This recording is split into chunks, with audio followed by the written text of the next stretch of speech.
Hey guys, today I'm going to tell you how to use voice typing in Windows 11.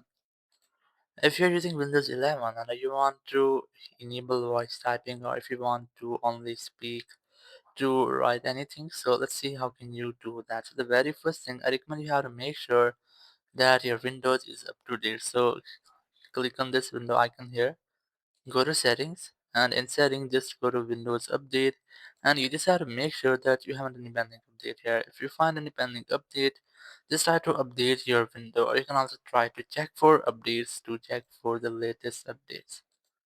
So once you have done, just go to your desktop or anywhere you want to type anything.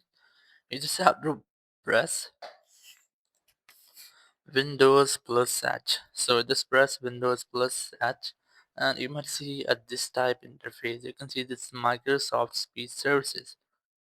You just have to tap on this microphone option to start your voice typing. So let's say I'm gonna type anywhere. For example, I'm going to type in the Notepad. Here, just open your Notepad,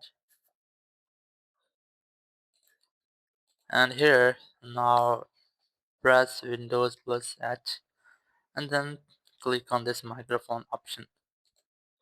So if you're using this very first time, so you might get any update here. So once it has done, your voice typing is now ready. You just have to speak and it will automatically type what you're saying. So in this way, you can easily enable voice typing in your Windows 11. Thank you very much for watching the video. Until next video, bye bye.